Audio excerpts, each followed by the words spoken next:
श्री शिवाय नमस्तुभ्यम, हर हर महादेव, जय श्री महाकाल भक्तों। आज के इस वीडियो में हम सुनेंगे हलषष्ठी व्रत की 6 पौराणिक कथाएं। हलषष्ठी व्रत में कथाओं का सुनना बहुत ज़रूरी होता है। बिना कथा के आपका व्रत अधूरा रहता है, तो आपको इस दिन इन कथाओं का श्रवण ज़रूर करना चाहिए। तो आज के इस वीडियो में हम सभी हलषष्ठी व्रत की कथा सुनेंगे।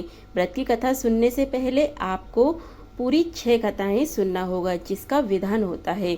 हलषष्ठी व्रत में 6 कथा सुनने का नियम होता है। आप सभी माताएं बहनें हाथ में महुआ ठिन्नी के चावल लेकर कथा का श्रवण करें। एक एक कथा जब जब समाप्त होती है तब उस चावल महुआ को आप किसी कलश में जिसमें आपने जल रख रखा है या सगरी में आप अर्पित कीजिए, और दूसरी बार चावल आपने हाथ में रख लीजिए और फिर दूसरी कथा समाप्त होने पर उसे आप अर्पित कर दीजिए। चलिए बोलिए षष्ठी माता की जय। पहले कथा शुरू करते हैं। प्राचीन काल में एक ग्वालिन थी, उसका प्रसव काल अत्यंत ही निकट था। प्रसव पीड़ा से व्याकुल होने लगी और दूसरी ओर वह माखन दूध दही बेचने लगी। उसने सोचा कि यदि सब प्रसव हो गया तो दूध दही ऐसा ही पड़ा रह जाएगा। यह सोचकर उसने दूध दही के घड़े लेकर सर पे रखे और बेचने के लिए निकल पड़ी। बहुत दूर पहुंची थी कि उसे असहनीय प्रसव पीड़ा होने लगी। एक झाड़ावेरी के देखकर वहां पर वह रुक गई। उसने अपने बच्चे को जन्म दिया और उस बच्चे को वहीं छोड़ करके पास वाले गांव में दूध दही बेचने चली गई। संयुक्त वश उस दिन हलषष्ठी का व्रत था। गाय के दूध को भैंस के दूध में मिश्रित दूध को केवल भैंस का दूध बताकर वह सीधे साधे गाँव वालों को दूध दही बेच दिया। उधर जब हल बेड़ी के नीचे उसका बच्चा पड़ा था, उसने समीप ही एक खेत में किसान हल चला रहा था। अचानक उसके बैल भड़क गए और उसका हल का जो फल रहता है उस बच्चे के भीतर घुस गया। उसका बच्चा वहीं मर गया। इस घटना से किसान बहुत दुखी हुआ, फिर भी उसने हिम्मत करके धैर्य से काम लिया और उसने घर बेरी के कांटों के से ही बच्चे के सिर को चीर को पेट को सबको सिल दिया। डर के बाद ग्वालिन दूध बेचकर जब वहां पर पहुंची तो बच्चे की ऐसी हालत देखकर उसे समझते हुए देर नहीं लगी कि यह सब उसके पापों की सजा है। वह सोचने लगी कि यदि मैंने झूठ बोलकर गाय के दूध को भैंस का दूध बता करके गांव की स्त्रियों का धर्म भ्रष्ट किया होता तो मेरे बच्चे की यह दशा नहीं होती। अतः मुझे लौटकर सारी बातें गांव वालों को बता करके प्रायश्चित करना चाहिए। ऐसा निश्चय करके वह गांव में पहुंची जहां उसने दूध दही बेचा था। वह गली गली घूमकर अपने करतूत और उसके फल स्वरूप मिले हुए दंड का बखान करने लगी और क्षमा याचना करने लगी। उसे सभी स्त्रियों ने क्षमा कर दिया और आशीर्वाद लेकर वह पुनः उस वृक्ष के नीचे पहुंची। तो उसने देखा उसका बालक पुनः जीवित अवस्था में है। देखकर वह आश्चर्यचकित रह गई। तभी उसने स्वार्थ के लिए झूठ बोलने को ब्रह्म हत्या के समान पाप समझा और कभी भी झूठ नहीं बोलने का प्रण लिया, और वह षष्ठी माता से क्षमा मांगी। और इस तरह से षष्ठी माता की कृपा से उसका बालक पुनः स्वस्थ और जीवित हो गया। बोलिए षष्ठी मैया की जय। दूसरी कथा प्रारंभ करते हैं। उज्जैन नगरी में 2 सौतन रहती थी। एक का नाम रेवती था तथा दूसरे का नाम मैनावती था। रेवती को कोई संतान नहीं थी, जबकि मैनावती के 2 पुत्र थे।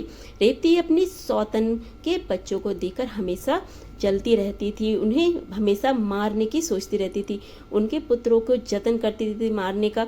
एक दिन उन्होंने मैनावती को बुलाकर कहा कि बहन, आज तुम्हारी मायके से कुछ राहगीर मुझे मिले थे। उन्होंने बताया कि तुम्हारे पिताजी की बहुत तबीयत खराब है और बीमार है, तुम्हें देखना जाना चाहिए। पिता की बीमारी का सुनकर मैनावती दुखी हुई और रेवती को कहने लगी कि बहन, तुम शीघ्र अपने पिता से मिलने जाओ, मैं तुम्हारे बच्चों का ध्यान रखूंगी। सौतन की ऐसी बात सुनकर सच मानकर अपने पुत्रों को रेवती के हाथों में सुरक्षित सौंपकर मैनावती अपने पिता के घर मिलने के लिए मायके चली गई। अब रेवती बच्चों को मारने का अच्छा मौका जान करके उन दोनों बच्चों को मारकर जंगल में फेंक दिया। इधर मैनावती जब अपने मायके पहुंची तो पिता को स्वस्थ देकर पिता से अपनी सौतन की सारी बात बताई और कहा कि आप तो कुशल हैं। अब मैनावती के माता पिता ने अनहोनी के संदेह से पुत्री को जाने के लिए कहा, किंतु मैनावती के माता ने कहा कि पुत्री, आज हर षष्ठी व्रत है, माता का व्रत है, अतः तुम भी पुत्रों की दीर्घायु की कामना करके यह व्रत आज करके कल चली जाना। माता की कृपा से माँ मैनावती की पुत्रों की स्वास्थ्य की कामना करते हुए हल षष्ठी का व्रत धारण किया। दूसरे दिन अपने घर जाने के लिए निकली तो रास्ते में वहीं जंगल पड़ा। वहां अपने बच्चों को खेलते हुए देखकर उसने अपने बच्चों से पूछा कि तुम यहाँ कैसे पहुंचे। तब पुत्रों ने बताया कि आपके चले जाने पर हमारी दूसरी माता रेवती ने हमें मारकर यहाँ पर फेंक दिया था, तभी एक दूसरी स्त्री ने हमें फिर से जिंदा कर दिया। अब क्या था, मैनावती को समझने में देर नहीं लगी कि यह सब हल षष्ठी माता की कृपा से ही हुआ है, और माता की जयकारा लगाते हुए वह घर को गई। नगर में मैनावती के पुत्रों को पुनः जीवित देखकर और माता हल षष्ठी की महिमा को जानकर सभी स्त्रियां हल षष्ठी की माता की व्रत करने लगी, और हल षष्ठी माता की कृपा से सभी के यहाँ संतान की दीर्घायु हुई। बोलिए हल षष्ठी मैया की जय। चलिए तीसरी कथा शुरू करते हैं। चंद्रव्रत नाम का एक राजा था, जिनको एक ही पुत्र था। राजा ने राहगीरों के लिए एक तालाब खुदवाया, किंतु उसमें जल नहीं रहा, जल सूख गया। राहगीर उसे रास्ते में जब गुजरते और सूखे तालाब को देखते तो राजा को गालियां देते। इस खबर को सुनकर राजा बहुत दुखी हुआ कि मैंने तालाब खुदवाया, मेरा धन और धर्म दोनों ही व्यर्थ चला गया। इस राजा को रात में स्वप्न आया। वरुण देव ने दर्शन दिया और कहा कि यदि तुम अपने पुत्र की बलि दे दोगे तो तालाब में पानी आ जाएगा, उस तालाब में जल भर जाएगा। सुबह राजा ने स्वप्न में कहानी जो देखी थी वह दरबार में सुनाई और कहा कि मेरा धन और धर्म भले ही व्यर्थ हो गया, परंतु मैं अपने पुत्र की बलि नहीं दूंगा। यह सब बातें उसका पुत्र भी राजकुमार भी सुन रहा था। तब वह सोचने लगा कि यदि मेरी बलि से तालाब में जल भर जाता है तो लोगों का भला हो जाएगा। यह सोचकर राजकुमार अपनी बलि देने के लिए उस तालाब में जाकर बैठ गया। जैसे ही राजकुमार तालाब में बैठा तो उसमें पूरा तालाब जल से पूरा का पूरा भर गया। जल जीव जंतुओं से तालाब परिपूर्ण हो गया। इकलौते पुत्र की बलि को जानकर राजा बहुत दुखी और वन को चला गया। वहां पर 5 स्त्रियां व्रत कर रही थी, जिन्हें देखकर राजा ने कहा कि पूछा कि यह कौन सा व्रत है, आप लोग यह व्रत क्यों कर रही हो। पूछने लग पर स्त्रियों ने हल षष्ठी व्रत की संपूर्ण विधि बताई। उसे सुनकर राजा वापस अपने नगर को आ गया और अपनी रानी के साथ उसे व्रत को किया। व्रत के प्रभाव से राजा के तालाब से जीवित बाहर राजकुमार निकल आया। राजा अपने परिवार सहित हल षष्ठी माता की प्रणाम करते हुए बोला, माता जैसे आपने मेरे ऊपर कृपा की है वैसे आप संपूर्ण पृथ्वी पर सभी के ऊपर कृपा करना। बोलिए हल षष्ठी मैया की जय। चौथी कथा प्रारंभ करते हैं। एक गांव में एक सास और बहू एक साथ रहती थी। बेटा बाहर रहता था कुछ पैसे कमाने के लिए, क्योंकि घर में बहुत ही गरीबी थी। दूध और दही बेचकर बहुत मुश्किल से गुजारा होता था। एक दिन जब हल षष्ठी व्रत का दिन आया तो सास अपनी बहू से बोली कि बहू जाकर दूध और दही बेचकर आओ, तो जिससे कि कुछ पैसे आ जाएं और हम लोग हल षष्ठी व्रत की पूजा कर सकें, कुछ सामग्री ला सकें। तो बहू बोली कि माँ जी आज जोते हुए खेत में जाना वर्जित होता है, मैं दही लेकर कैसे जाऊं। तब सास ने कहा कि यदि नहीं जाएगी तो हमारी पूजा कैसे हो पाएगी। तो ऐसा करना कि मेड़ के साइड से होकर चले जाना, खेत में अपने पाँव मत रखना और एक जगह पर बैठ जाना। वहीं पर सभी को आवाज लगा देना कि गांव की सभी महिलाएं आकर दही ले लेंगी, वहीं तुमसे खरीद लेंगी, कुछ पैसे मिलेंगे, उससे हम सभी पूजा की सामग्री लेकर अपना व्रत पूजा करेंगे। बहू दही बेचने के लिए एक गांव में पहुंची। गांव में दही बेचकर वह जब वापस आने लगी तो वह अपना रास्ता भूल गई, क्योंकि जोते हुए खेत में जाना वर्जित है, इसलिए वह रास्ता भटक गई और रास्ता नहीं ढूंढ पाई। ऐसे में वह एक नदी के किनारे बैठकर विलाप करने लगी। उसे स्त्री को विलाप सुनकर नदी से एक बुढ़िया निकली। बुढ़िया प्रकट हुई तो वो पूछी कि बेटा तुम क्यों रो रही हो, क्यों विलाप कर रही हो। उस स्त्री ने कहा कि मैं दही बेचने के लिए आई, परंतु मैं रास्ता भूल गई और जोते हुए खेत में जाना वर्जित है, इसलिए मैं अपने घर अब कैसे जाऊं। हमारे घर में पूजा करने के लिए भी पैसे नहीं थे और मैं कुछ सामग्री लेकर अपने घर जाना चाहती हूँ। तब उसे बुढ़िया माँ ने कहा कि तुम अपनी आंखें बंद करो। तब स्त्री ने जब अपनी आंखें बंद की, थोड़ी देर बाद बुढ़िया माँ ने कहा कि अब बेटा अपनी आंखें खोलो।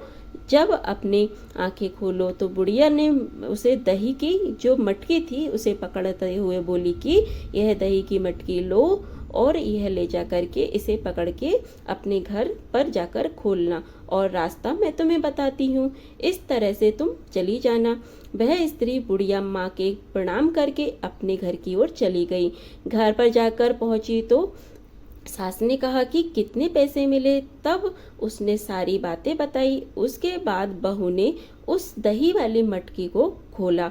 मटकी को खोलकर देखा तो उसमें बहुत सारे हीरे जवाहरात, मोती, चांदी, सोना सब कुछ उस मटके में भरा हुआ था। पूरा घर उनका हीरे जवाहरात से भर गया था। यह सब षष्ठी माता की ही कृपा थी। वह बुढ़िया कोई और नहीं, षष्ठी माता ही थी। इस प्रकार से सास और बहू ने मिलकर षष्ठी माता का पूजन किया। हर षष्ठी व्रत को धारण किया और गरीबी के कारण वह स्त्री अपनी जेठानी के घर में नौकरानी का काम करती थी। उसे दिन वह काम करने के लिए नहीं गई। तब जेठानी आई और बोली कि क्या बात है, आज तुम मेरे घर पर काम करने क्यों नहीं आई? तब उसने देखा कि उसका घर पूरा रंग रूप बदला हुआ था, धन धन से पूरा परिपूर्ण था। वह बोली कि अब मैं आपके घर पर कार्य करने नहीं आऊंगी। तब जेठानी ने कहा कि तुझे अचानक इतना सारा धन कहाँ से मिल गया, तो मुझे सारी बात बता। वह स्त्री बहुत ही निश्चल थी और उसने वह सारी बातें अपनी जेठानी को बता दी। अब जेठानी ने सोचा कि इसी की तरह मैं भी करूंगी तो मुझे भी बहुत सारा धन मिल जाएगा। अगली हल षष्ठी आने की वह इंतजार करने लगी। जब अगली हल षष्ठी व्रत आया तो वह भी इसी तरह गरीब का रूप धारण करके दही बेचने के लिए निकली और इस तालाब के पास जाकर के रोने लगी। फिर वही बुढ़िया वहां से निकली तो उसने पूछा, बेटा तुम क्यों रो रही हो? तो जिस तरह देवरानी ने सारी बातें कही थी उसी तरह झूठ मूठ की वह भी सारी बातें बुढ़िया को बताने लगी। अब बुढ़िया ने कहा कि अपनी आंखें बंद करो। उसने आंखें बंद कर ली। बंद करने के बाद जब बुढ़िया ने कहा कि अब अपनी आंखें खोलो और इसको मटकी को पकड़ते हुए लेकर अपने घर जाओ, और बुढ़िया ने कहा कि अपने घर जाकर ही इस मटके को खोलना, मैं तुम्हें इसका रास्ता दिखाती हूँ। जेठानी बहुत ही उत्सुक होते हुए, खुश होते हुए घर को गई और जल्दी से मटकी को खोला। तब उसने मटकी खोली तो देखा कि उसमें बहुत सारे सांप, बिच्छू, कीड़े मकोड़े उसके पूरे घर में भर गए। अब वह जोर जोर से चिल्लाने लगी और अपनी देवरानी के पास आकर बोली कि तुमने मुझे यह कैसी विधि बताई है? तुमने सब कुछ झूठ बताया है। मेरे घर पे तो ऐसा कुछ भी नहीं हुआ, बल्कि बहुत सारे कीड़े मकोड़े, सांप, बिच्छू घर में भर गए हैं। तब देवरानी बोली कि दीदी मैंने सारी बात सच सच बताई है, मैंने कुछ भी झूठ नहीं बोला। तब जेठानी को थोड़ा सा ज्ञान आया और वह समझ गई कि झूठ का सहारा लिया, इसलिए षष्ठी माता ने मेरे साथ ऐसा किया। वह षष्ठी माता से क्षमा मांगी और पश्चाताप करने लगी। तब उसके घर के सारे कीड़े मकोड़े, सांप, बिच्छू सब अचानक ही दूर हो गए। बोलिए षष्ठी माता की जय। 5वीं कथा प्रारंभ करते हैं। एक बार काशीपुरी में एक देवरानी रहते थे। देवरानी का नाम तारा था तथा जेठानी का नाम विद्यावती था। तारा उग्र स्वभाव की थी तथा विद्यावती अति दयालु थी। एक दिन दोनों ने ही खीर बना करके ठंडा करने के लिए खीर को आंगन में रख दिया और इंतजार करने लगी कि खीर कब ठंडी हो। तभी 2 कुत्ते आकर उस खीर को झूठा कर दिए। आवाज सुनकर देवरानी बाहर आई तो उसने अपनी बची हुई खीर भी उस कुत्ते को डाल दी, लेकिन जेठानी ने उस कुत्ते को झूठन न डालकर उस कुत्ते को बहुत मारा, बहुत पिटाई की। तब जाकर के कैसे करके वह कुत्ता जान छुड़ाकर भागा। तब जाकर दोनों कुत्ते एक जगह वापस मिल गए। दोनों कुत्ते आपस में बात करने लगे कि एक कुत्ता बोला कि वह तो बड़ी दयालु है, उसने बची हुई खीर भी मुझे खिला दी, और दूसरा बोला कि वह तो बड़ी क्रूर है, उसने मुझे बहुत मारा। पहले ने बोला कि उसने मुझे सारी खीर खिलाई है, इसलिए मैं उसके घर में पुत्र बन के जन्म लूंगा। दूसरे ने बोला कि मैं भी उसके घर में पुत्र बन के जन्म लूंगा और अपना बदला लूंगा। अगले हल षष्ठी पर दोनों कुत्तों ने अपने पुत्र रूप में जन्म लिया। जेठानी ने जिस कुत्ते को मारा था उसने उस पुत्र के रूप में जन्म लिया और देवरानी के इधर दूसरे कुत्ते ने पुत्र रूप में जन्म लिया। लेकिन जेठानी का जो पुत्र रूप में जन्म लिया था उस कुत्ते की ने अगली हल षष्ठी आने पर उसका पुत्र मर जाता था। हर साल उसका पुत्र जन्म लेता और मर जाता था, जिससे तारा बहुत ही दुखी होकर हल षष्ठी माता से प्रार्थना करने लगी। एक रात सपने में वही कुत्ता देखा तो उसकी मार से मारा था। कुत्ते ने सपने में तारा से कहा कि मैं तुमसे बदला लेने के उद्देश्य से तुम्हारा पुत्र बनकर आता हूँ और मरकर पुनः फिर से आता हूँ। जब तारा ने अपने अपराधों के लिए क्षमा मांगा तो उसने कुत्ते ने कहा कि तुम हल षष्ठी व्रत करो, जिससे तुम्हें दीर्घायु जीवित पुत्र प्राप्त होगा। सपने में कही हुई विधि के अनुसार तारा ने अगली बार हल षष्ठी व्रत को किया और माता के आशीर्वाद मांगा। हल षष्ठी माता की कृपा से तारा ने दीर्घायु वाला पुत्र प्राप्त किया और उसको जन्म दिया। प्रसन्न पूर्वक जीवन यापन करने लगी। इधर विद्यावती ने भी हल षष्ठी व्रत की माता की कृपा से एक सुंदर सुशील पुत्र को जन्म दिया और सुख पूर्वक निवास करने लगी। बोलिए हल षष्ठी मैया की जय। छठवीं व्रत कथा सुनते हैं। एक नगर में एक बनिया अपनी भार्या के साथ रहता था। दोनों पति पत्नी स्वभाव से बहुत ही अच्छे कार्य करते थे। बनिया की पत्नी गर्भवती होती और संतान को जन्म देती, किंतु दुर्भाग्यवश उसकी संतान कुछ ही समय बाद मर जाती थी। इस प्रकार एक एक करके बनिया की पत्नी ने 6 संतान को जन्म दिया, परंतु सभी मृत्यु को प्राप्त हो गए। इस कारण दोनों पति पत्नी बहुत ही दुखी होकर कहने लगी कि उद्देश्य से घर से वन की ओर चले गए। वहां जंगल में एक साधु से उनकी भेंट हुई तो उन्होंने साधु से अपने मन का दुख कहा और बताया कि इस तरह से हमारे संतान सभी अमृत को प्राप्त हो गए। साधु ने ध्यान लगाकर देखा कि बनिया के संतान कहाँ है। साधु के ध्यान में यह वह कुबेर वरुण और जब वह बनिया के बच्चे नहीं दिखाई दिए तो साधु ब्रह्मलोक को गए। वहां साधु ने बनिया के सारे संतान को देखकर उन्हें अपने माता पिता के पास लौट आने का आग्रह किया। बच्चों ने वापस लौट आने से मना करते हुए कहा कि मुनिवर, इससे पूर्व हम कई बार जन्म ले चुके हैं। हम किस किस माता पिता को याद रखें। उनके पास जाने से हम जन्म और मृत्यु के चक्कर से मुक्त हैं, अतः हम नहीं जाना चाहते। तब साधु ने बनिया को दीर्घजीवी संतान प्राप्ति का उपाय उनसे पूछा।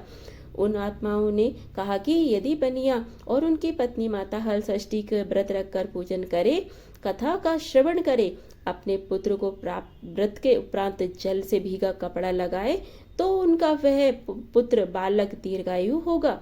उन आत्माओं से इस प्रकार सुनकर साधु ध्यान से वापस आ गए। बनिया ने हल षष्ठी व्रत कथा नियम आदि को सुना बताया। साधु से इस विधि विधान को सुनकर दोनों पति पत्नी अपने घर को गए। समय आने पर जब हल षष्ठी व्रत का दिन आया तो उन्होंने व्रत रखा तथा व्रत कथा सुनी। संतान प्राप्ति कर माता हल षष्ठी की कृपा से अब बनिया की पत्नी गर्भवती हुई और एक सुंदर संतान को जन्म दिया। आप साधु के बताए अनुसार बनिया की पत्नी ने सभी नियमों का पालन किया। माता की कृपा से अब उनके संतान दीर्घायु प्राप्त हुई। बनिया का परिवार प्रसन्नता पूर्वक जीवन यापन करने लगा। बोलिए हल षष्ठी मैया की जय। कथा संपूर्ण हुई। ये थी हल षष्ठी व्रत की सुने जाने वाली 6 पौराणिक कथाएं। अगर आपको वीडियो अच्छी लगी हो तो वीडियो को लाइक कर चैनल को सब्सक्राइब जरूर करें। कमेंट में हर हर महादेव, श्री शिवाय नमस्तुभ्यं लिखना बिल्कुल ना भूलें।